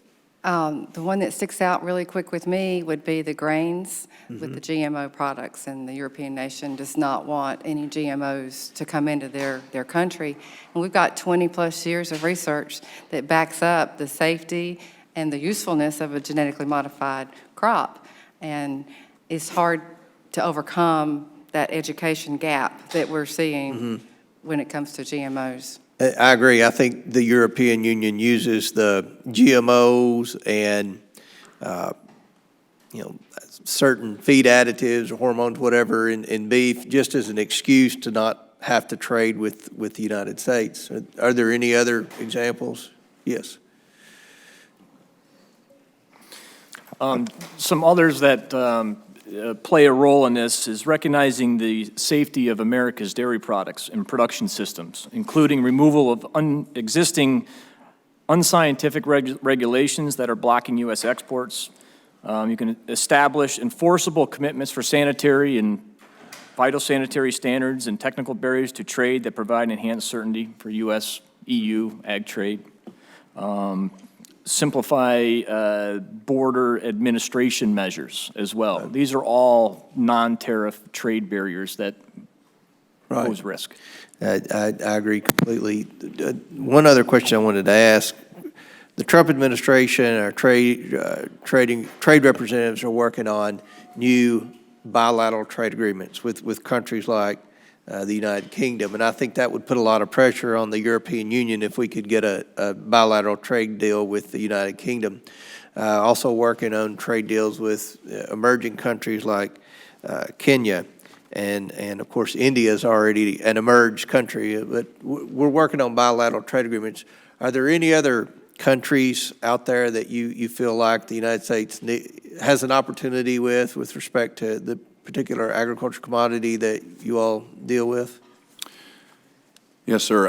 I believe, as I mentioned before, I think that Japan is very essential for our stone fruit industry. They are, with the visitations that I've had already with my potential Japanese customers that are already buying other products that are allowed in there, they are doing what they can on their end to promote to their government, push their government to say, we want California plums. They do not grow what we grow in California. They do grow a peach, and I'm not asking to take a peach in there yet. I cannot compete against a Japanese peach, but I sure can beat them on the plum, and that would be one, to release the barrier on that, which is fumigation. Same thing with Australia and New Zealand. If we can reduce the fumigation and go with what we have in Mexico, which is a pre-op testing at our facility, I think our business with Australia, New Zealand, and Japan would open up tremendously.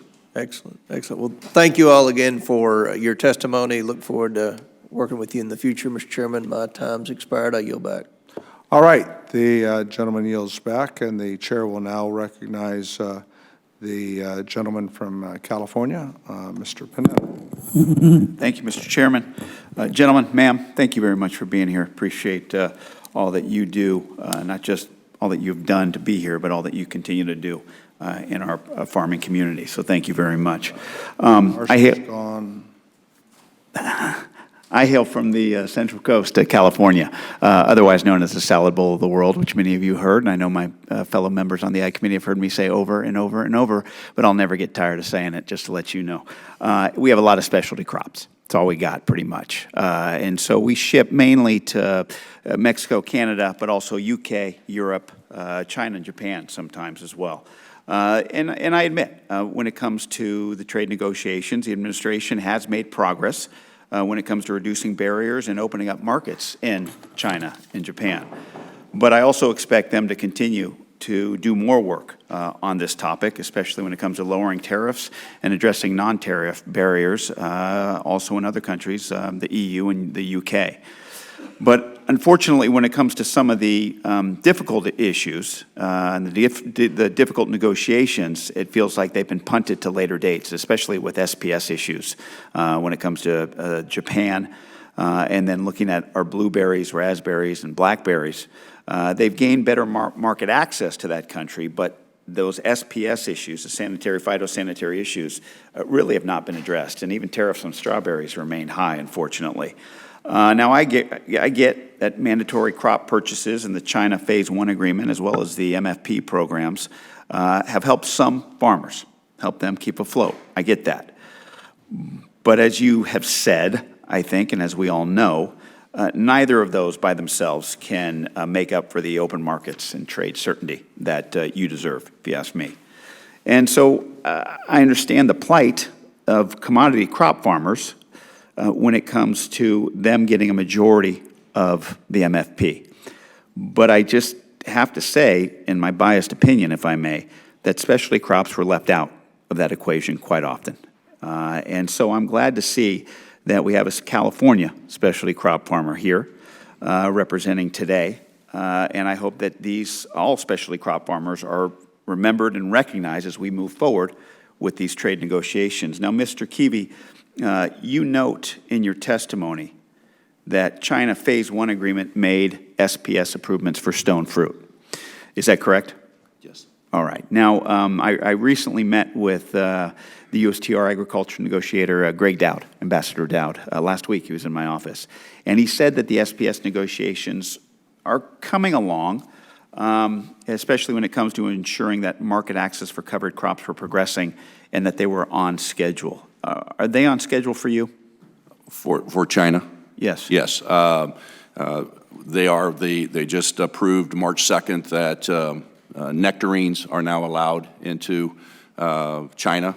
Again, that will be with the 70% tariff, though. It's not going to be with the lower tariff. So that sounds great that we can do nectarines into China, but if I have the 70% tariff, it's just words. I will send those to Taiwan, I will send those to Hong Kong, or you keep them in the United States. It's a step. It's a positive step. China has agreed to that. That's great. We just need to get the tariff reduced back to what it was prior to 25% or even zero if we could, and then we will open the gates to that because, again, we have a superior product that they cannot produce in China, and they know that. Understood. And moving on to Japan with the Phase 1 agreement, obviously it lowered tariffs, but it didn't address SPS issues, correct? No, Japan has, to me, Japan has really dragged their feet, and it's really not based on our side. We have put everything into their USDA, to their APHIS. It's taken almost 15 years for them to approve a nectarine. It took them almost 15 years to approve a nectarine variety, and we had to give them so much scientific information, and we have done that with the plums. We have given them so much information on plums. It is now, before I left California, it is still in their hands. We're waiting for them to say, okay, this fruit will not hurt. I understand they're protecting their local growers, their farmers. I respect that. But what we have with our phytosanitary barrier policies, it won't affect them at all, and it will help their economy as well it will with ours. Well, I will continue to pass that message along to Ambassador Dowd and others, and I hope that all of you do the same. Thank you again. I yield back. Thank you. Thank the gentleman from California. The chair will now recognize the gentleman from Minnesota, Mr. Hagedorn.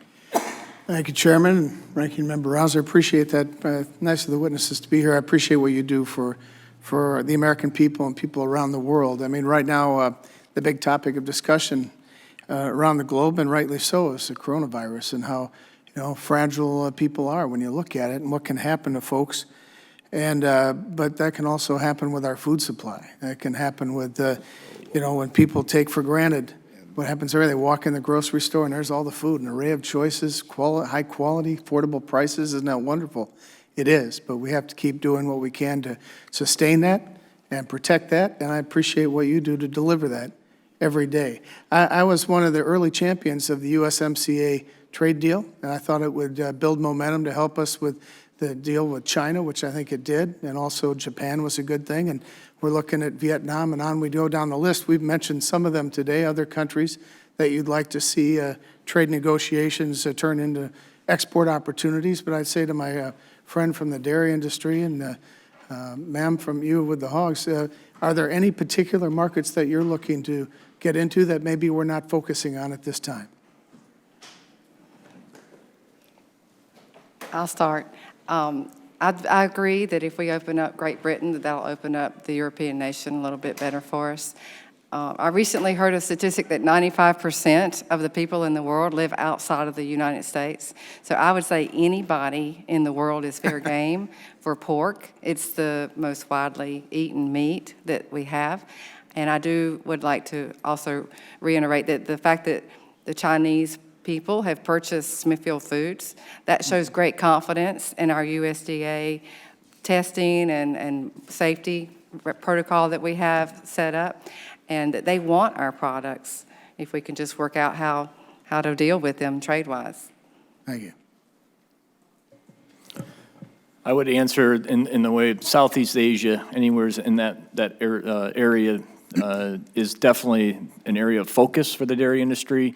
And I just want to use the example that the dairy industry has already embedded itself into Singapore and in that region with dairy farmer investment in culinary institutes and teaching culinary chefs and those types of things about what American agriculture, American dairy products can bring to the table to them. So the investments are there. I think we've got boots on the ground, and that's just going to explode in the near future. Mm-hmm. And but just an area of something that we want to certainly be proactively in completing trade Some of it's negotiations. just good marketing, it sounds like, and that is an important part of it.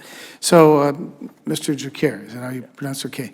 You talked a little bit about these geographic indicators, the European Union and others trying to keep some of our products out based upon names that they want to take advantage of us on, I mean, in our district in southern Minnesota, we have Kraft Heinz, and there's like 5,000 jobs across the entire district, especially in dairy, that could be impacted. Do you feel that we're doing enough, that the trade rep and others are on the right track? Is there anything in particular you think we should do up here? Should we just be a little bit more forceful and let our friends in the administration know how important this is? I hope that everybody leaves here with knowing the importance of the geographical indicators to the trade. It is just as equal with any tariff that's on there. Congress needs to keep the push on USTR and the USDA to keep driving this home. We have to be successful in this, or the dairy industry is lost. Okay, thank you. And Mrs. Overton, the North Carolina, like Minnesota, a lot of hogs. I think Congressman Rouser and I are second and third in the country for that, and that there are these standards in some of these deals. Could be growth promoting hormones, things of that nature, where they use in order to have a barrier. What do you think should be done in these trade deals in order to make sure that we can bust down those barriers? Or I think USMCA was a pretty good example of how that can be improved. That's pretty important to you, I take it? It is, actually. I think one of the things that hurts us the most is how our food is labeled when it gets packaged. And labels are so misleading when those labels go out. People believe what the label says as the truth, when hormone-free meat that's just no such thing. Just no added hormones would be proper. But we were selling directly to Japan. Our pork was going directly to Japan 2 years ago, and it was called silky pork. And it was now, our integrator changed our genetics. So now we're just going straight into the Smithfield line and becoming just generic Smithfield pork. But absolutely, when it comes to trade in other countries, I think labeling and marketing is critical. You want an even playing field, that's for sure. Yeah. Yes, sir. Thank you. The gentleman's time has expired. We thank the witness for her answer, and the chair will now recognize the gentlewoman from Iowa, Ms. Exney. Thank you, Chairman Costa and Ranking Member Rouser, and thank you for letting me wave on to the subcommittee today to be able to be here. Very grateful. We appreciate your participation. It's an important voice. Thank you. Well, I'm so glad that one of our great Iowans is here. Rob, thank you so much for your personal testimony this morning. I know that it's difficult to talk about the issues that your family is facing, so I thank you for being here very much so. Obviously, you heard that the trade war is impacting families in Iowa dramatically, and as I've traveled my district and met with Iowans, I've heard countless stories of stress and frustration from, of course, corn and soybean farmers trying to figure out just how they're going to make ends meet during this ongoing trade war. And while there are sometimes incredibly painful stories to hear, those stories need to be told. So I'm glad that Rob is here today to share those with the committee. I'll never forget one of the first stories I was informed of was a farmer who called my office, and really was contemplating if it was to his family's benefit for him to even be here anymore. And that's the kind of suffering that's going on in row crop states like Iowa right now. The trade war is absolutely impacting so many families across our state.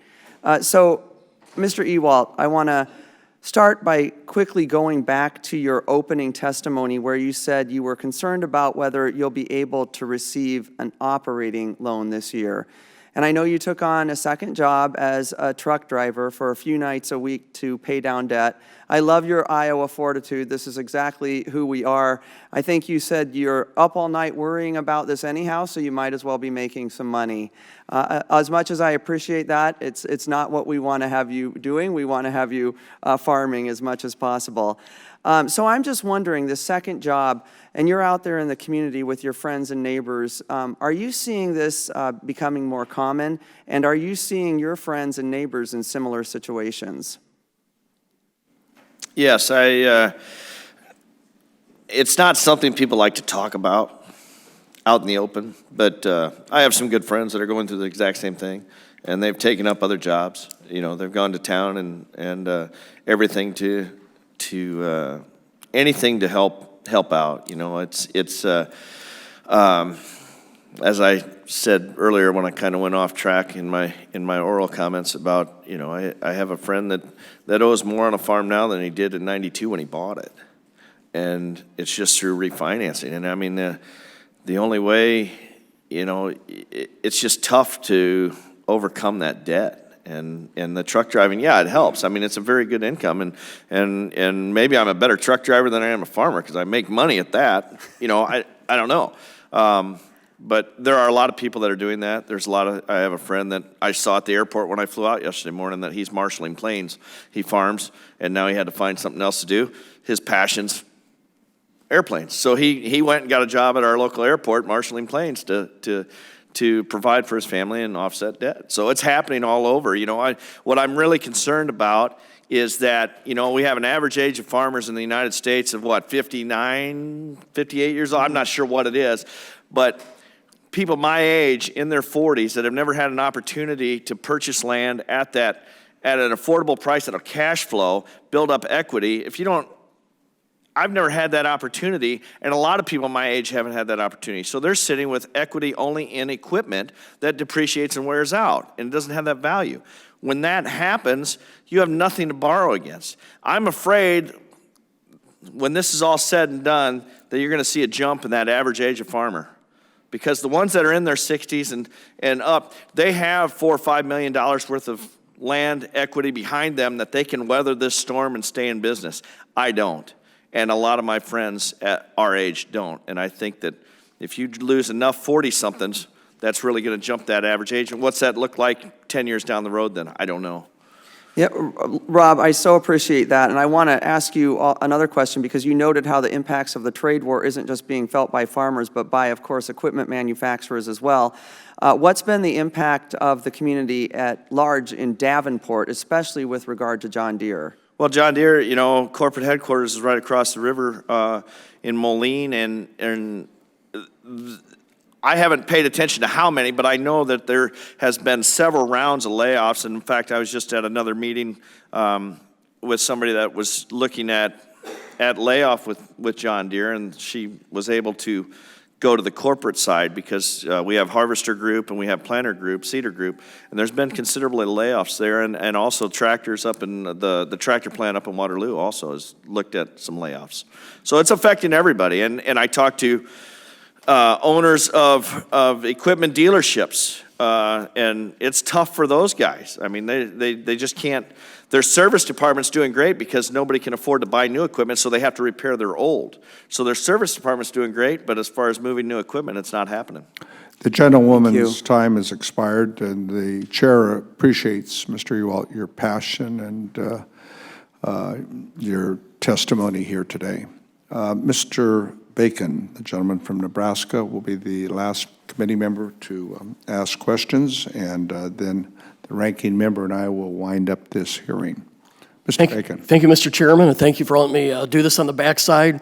We were just in a hearing on the agreement with the Taliban, trying to go through the opportunities and the risks there, so I appreciate letting me come on the backside of this. Thank you for being here today, each one of you. My question, I want to ask you about some of the things we're doing with livestock, though one of you have a direct industry line there, but some of y'all are affected indirectly. So I'm a big proponent for the foot and mouth disease vaccine bank, research going into things such as trying to deal with the African swine fever. So how important is these programs for you? I know one's directly affected, some maybe less so, such as nectarines, but I just think there's a lot of connections here and secondary impacts. I'd just like to hear your thoughts for those who wish to. Please. We had a mock drill in September or October of what would happen if African swine fever hit North Carolina, just one North Carolina farm. And the CEO of the North Carolina Pork Council came to the meeting after the drill, and he said, I don't own a hog, and I'm terrified for you guys, honestly, because they're looking at complete and total shutdown of all traffic, which would mean not only could we not sell our product, but we can't feed it either, because we can't even bring a feed truck in if this is discovered in our area. So having a vaccine, first of all, having the borders so locked down and having those beagles in the ports and the airports to stop any meat in, that's the first line of defense. And the second line of defense would be the vaccine bank. Thank you, Sonny. And you brought up a point that I was trying to get to here. It's not just the people doing the livestock, it affects your grain industries as well. So I would love to have anybody else jump in on that thought. Speak from the dairy industry perspective, the hoof and mouth disease, all of those types of things. These are, as you've brought out, extremely serious issues. It would just basically deploy a crisis overnight. In the dairy industry, food insecurity comes to mind. We've actually done some crisis plans within our co-ops of perimeter, where that would be shut down, and it's just an unbelievable, unfathomable approach of what we may have to do with really not knowing what that result is going to be after that effect. But we definitely need to stay focused on these bigger type diseases that are out there. I appreciate you considering that. Absolutely. When you talk about you've discovered you've got that disease and you have to depopulate your farm. And it's one thing to depopulate birds, but when you talk about depopulating 300-400-pound hogs or cows, that takes a lot of planning. How do you do it? A lot of fuel. If you're going to incinerate, burial, it just takes a lot. Further, it's going to devastate our grain industry. Yeah. There's a lot of secondary and tertiary effects here. I'd like to go down to the healthcare question that we just, Ms. Saxony brought up. I think, ACA's helped some folks tremendously, particularly at the lower income levels and pre-existing conditions, which we all embrace. But there were also losers in this, small businesses, real estate agents, and I would also say farmers, by and large, who are paying double and triple the premiums. Now, one of the ways we tried to deal with this was associational pools and other options to lower costs, but now the courts have ruled that associational pools are not allowed under ACA. Would this have helped you, and should we still pursue some of these other opportunities to help lower costs for our agriculture and farmers? Thank you. And I'll just open it up to anybody. I'm going to jump right on that one because that's been a real burden for us. I've worked for our company, for our business, for 38 years. And 3 years ago, I had to start working without salary. At the age that I am, it's time to start building up for my Social Security and looking forward to retirement. I should be at the peak of my salary. But we were paying $2,800 to $3,000 a month on health insurance premiums. If we took my salary off the table, which was not covering our premiums, then we could finally get into the ACH at a subsidized rate. Shouldn't have to do that. Should not have to sacrifice your salary in order to get health care. We don't fall under any other option being a small business. Should we pursue these associational health plans? Absolutely. Anything. Anyone else? Looks like I'm almost out of time, but maybe have one more chance for someone else to answer. I absolutely think those association plans are important. I will say from our perspective, we've lived through a child who had a severe disease, and I'm thankful that ACA did not kick us out of pre-existing conditions. My little one behind us is a cancer survivor, and those things would have been devastating. I'll also say that during that time, our family paid about $35,000 a year in medical costs, most of which is insurance, and that is not a sustainable system. Thank you. Mr. Chairman, I'll yield back. We thank the gentleman, and we have now concluded the subcommittee hearing. All the members of the subcommittee have had an opportunity to ask their questions and make their comments known. I will yield to the ranking member for his closing statement, and then I will finish with mine. Well, thank you, Mr. Chairman. I want to thank each of the witnesses who are here today.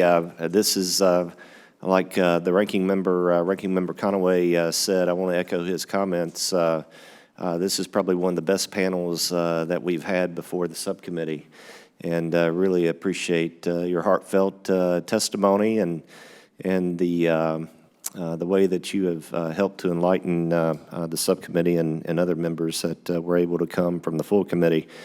I had the thought during the course of this hearing that not only does agriculture need new markets, but agriculture also needs some new products Which brings me to the, and this is a topic for a different day, but the importance of agriculture research and the fact that agriculture research funding has been so stagnant for so long. There's no telling what the untold cost of that has been to agriculture. So anyhow, I mentioned that for the record because I think it's important and a topic for another day. But again, thank you for being here. Appreciate everything that you do. You guys are the heart and soul of America, and there are many of us on this committee, all of us on this committee really appreciate everything that you do to sustain and enhance this country. Mr. Chairman, I yield back. I thank the ranking member for his comments, and I share his thoughts as it relates to the compelling testimony that I think we witnessed this morning by this panel of stakeholders. The title of this morning's subcommittee hearing was the U.S. Agricultural Trade, a Stakeholder's Perspective.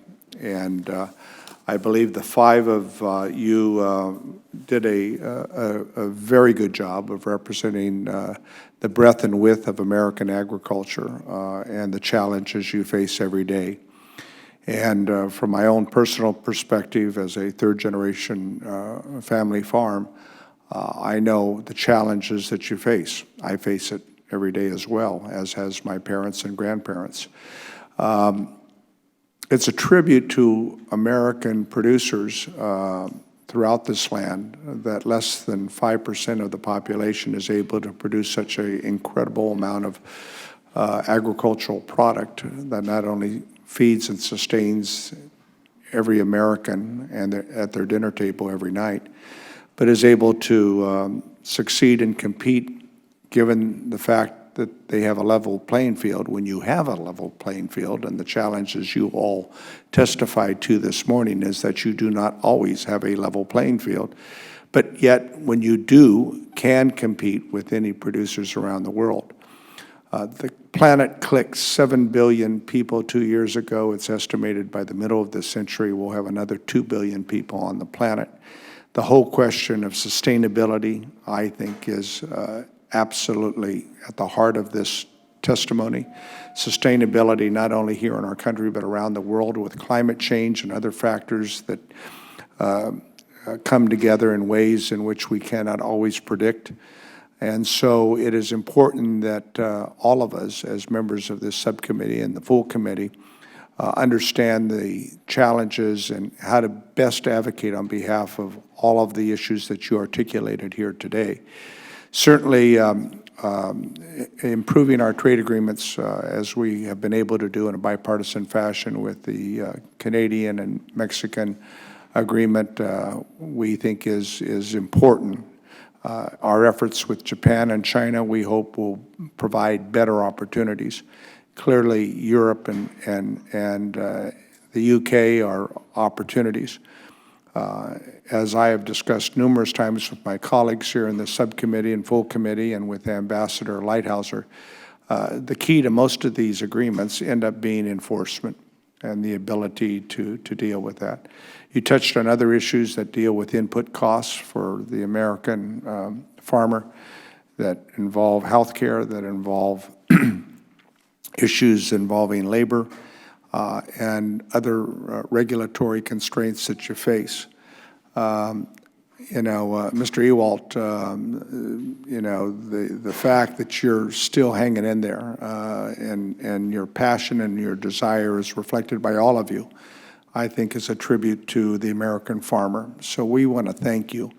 We know that the MFP payments are a lifeline. They should not be a way of life. I think everyone agrees on that point. And we need to continue to be the strongest advocates we can be on your behalf, and that's our responsibility. So I want to thank all of you for your testimony. I think it was a terrific panel that we had here, as the ranking member noted, and other members have agreed on. And we'll continue to work with you, and you continue to do the best you can. Nobody does it any better than the American farmer. Paul McCartney didn't say that, but he meant that. So thank you very much, ladies and gentlemen. This subcommittee hearing is now over.